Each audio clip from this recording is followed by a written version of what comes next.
মানুষ মানুষের জন্য কথাটি নতুন মনে হলেও কথাটি তো আল্লাহ রব্বুল আলামিনের কথা।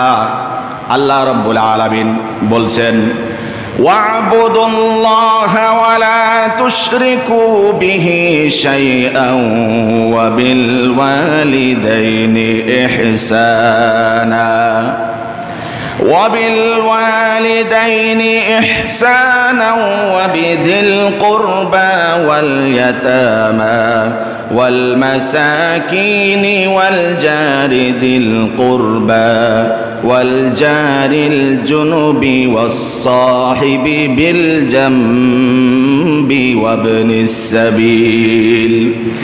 আল্লাহ রাব্বুল আলামিন মানুষ মানুষের জন্য, মানুষ মানুষের সাথে সাম্যের সম্পর্ক হবে, সম্প্রীতি আর সৌহার্দ্যের সম্পর্ক হবে, এই বিষয়টি আল্লাহ নিজে সবক দিয়ে বলছেন, ওয়া'বুদুল্লাহ ওয়া লা তুশরিকু বিহি শাইআ। আমি আল্লাহর ইবাদত করতে হবে, কাউকে শরীক সাব্যস্ত করা যাবে না।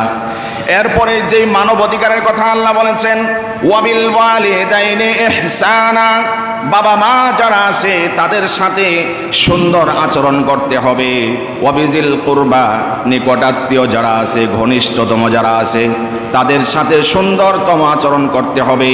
ওয়াল ইয়াতামা ওয়াল মাসাকিন, এতিম মিসকিন যারা আছে তাদের অধিকারের কথাও আল্লাহ বাদ রাখেন নাই। এতিম মিসকিনদের সাথেও সুন্দর আচরণ করতে হবে। কে বলেছেন?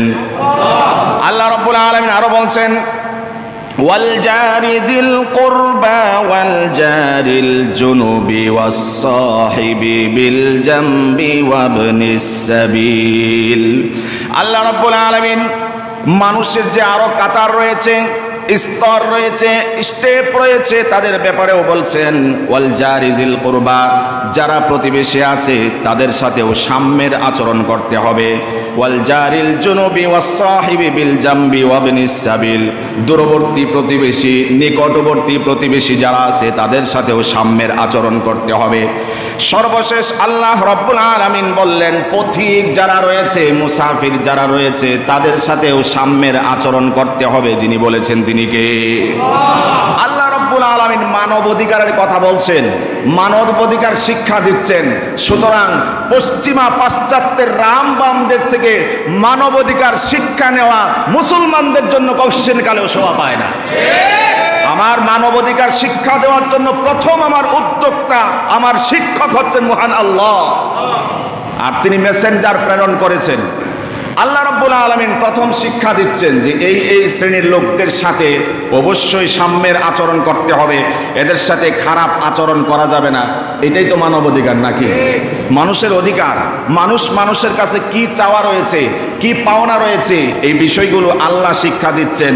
সুবিধা বঞ্চিত মানুষের পাশে থাকতে হবে, অভাব, এতিম, মিসকিন, অনাথ যারা আছে তাদের পাশে থাকতে হবে। এই সবক কে শোনাচ্ছেন? আল্লাহ শোনাচ্ছেন।